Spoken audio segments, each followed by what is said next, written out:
ओम नमः शिवाय। हर हर महादेव। जय भोलेनाथ। आप सभी को सोमवार व्रत की हार्दिक शुभकामनाएं।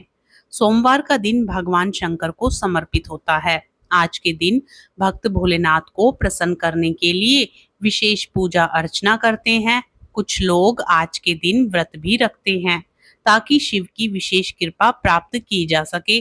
बाबा भोलेनाथ के आशीर्वाद के लिए आप भी सोमवार का व्रत कर रहे हैं तो शिव व्रत कथा को पढ़कर या सुनकर इस उपवास को पूरा करें। नारद पुराण के अनुसार सोमवार व्रत में व्यक्ति को प्रातः स्नान करके शिव जी को जल और बेलपत्र चढ़ाना चाहिए तथा शिव गौरी की पूजा करनी चाहिए। शिव पूजन के बाद सोमवार व्रत कथा सुननी चाहिए। इसके बाद केवल एक समय ही भोजन करना चाहिए।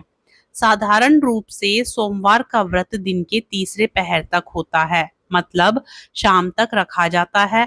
सोमवार व्रत 3 प्रकार का होता है: प्रति सोमवार व्रत, सौम्य प्रदोष व्रत और 16 सोमवार का व्रत। इन सभी व्रतों के लिए एक ही विधि होती है। एक समय की बात है, किसी नगर में एक साहूकार रहता था। उसके घर में धन की कोई कमी नहीं थी, लेकिन उसके कोई संतान नहीं थी। इस कारण वह बहुत दुखी था। पुत्र प्राप्ति के लिए वह प्रत्येक सोमवार व्रत रखता था और पूरी श्रद्धा के साथ शिव मंदिर जाकर भगवान शिव और माता पार्वती की पूजा करता था। उसकी भक्ति को देखकर एक दिन माँ पार्वती प्रसन्न हो गई और भगवान शिव से उस साहूकार की मनोकामना पूर्ण करने का आग्रह किया। पार्वती जी की इच्छा सुनकर भगवान शिव ने कहा कि हे पार्वती, इस संसार में हर प्राणी को उसके कर्मों का फल मिलता है और जिसके भाग्य में जो हो उसे भोगना ही पड़ता है। लेकिन पार्वती जी ने साहूकार की भक्ति का मान रखने के लिए उसकी मनोकामना पूर्ण करने की इच्छा जताई। माता पार्वती के आग्रह पर शिव जी ने साहूकार को पुत्र प्राप्ति का वरदान तो दिया, लेकिन साथ ही यह भी कहा कि उसके बालक की आयु केवल 12 वर्ष होगी। माता पार्वती और भगवान शिव की बातचीत को साहूकार सुन रहा था। उसे ना तो इस बात की खुशी थी और ना ही दुख। वह पहले की भांति शिव जी की पूजा करता रहा। कुछ समय के बाद साहूकार के घर एक पुत्र का जन्म हुआ। जब वह बालक 11 वर्ष का हुआ तो उसे काशी पढ़ने के लिए भेज दिया गया। साहूकार ने पुत्र के मामा को बुलाकर उसे बहुत सारा धन दिया और कहा कि तुम इस बालक को काशी विद्या प्राप्ति के लिए ले जाओ और मार्ग में यज्ञ कराना। जहाँ भी यज्ञ कराओ वहाँ ब्राह्मणों को भोजन कराते और दक्षिणा देते हुए जाना। दोनों मामा भांजे इसी तरह यज्ञ कराते और ब्राह्मणों को दान दक्षिणा देते काशी की ओर चल पड़े। रास्ते में एक नगर पड़ा जहाँ नगर के राजा की कन्या का विवाह था, लेकिन जिस राजकुमार से उसका विवाह होने वाला था वह एक आंख से काना था। राजकुमार के पिता ने अपने पुत्र के काना होने की बात को छुपाने के लिए एक चाल सोची। साहूकार के पुत्र को देखकर उसके मन में एक विचार आया। उसने सोचा, क्यों ना इस लड़के को दूल्हा बनाकर राजकुमारी से विवाह करा दूं।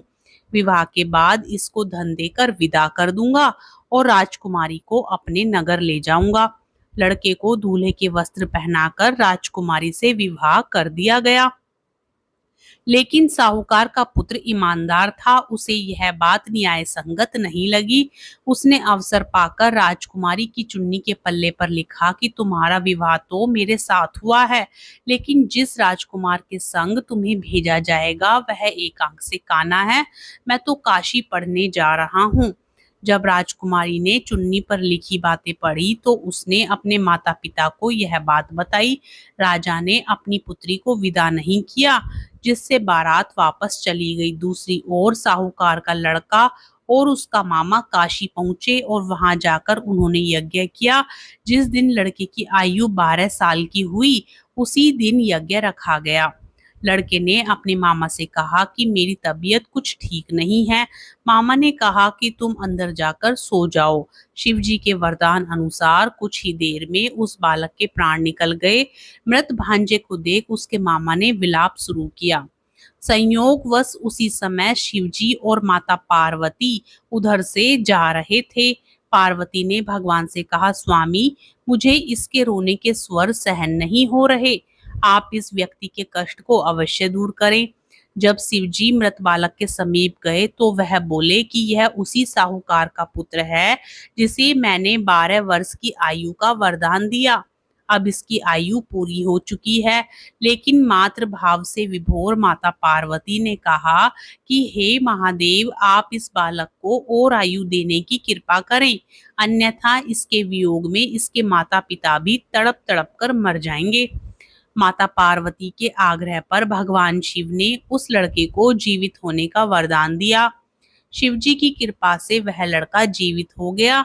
शिक्षा समाप्त करके लड़का मामा के साथ अपने नगर की ओर चल दिया। दोनों चलते हुए उसी नगर में पहुंचे जहां उसका विवाह हुआ था। उस नगर में भी उन्होंने यज्ञ का आयोजन किया। उस लड़के के ससुर ने उसे पहचान लिया और महल में ले जाकर उसकी खातिरदारी की और अपनी पुत्री को विदा किया। इधर साहूकार और उसकी पत्नी भूखे प्यासे रहकर बेटे की प्रतीक्षा कर रहे थे।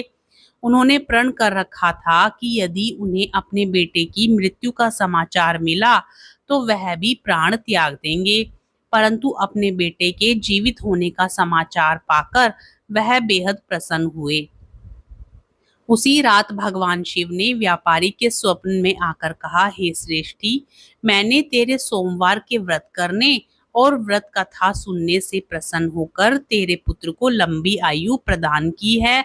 इसी प्रकार जो कोई सोमवार व्रत करता है या कथा सुनता और पढ़ता है, उसके सभी दुख दूर होते हैं और समस्त मनोकामनाएं पूर्ण होती हैं। हर हर महादेव। कथा पसंद आए तो वीडियो को लाइक जरूर करें, ज्यादा से ज्यादा शेयर करें और चैनल पर नए हों तो चैनल को सब्सक्राइब भी जरूर करें और साथ ही कमेंट बॉक्स में हर हर महादेव जरूर लिखें।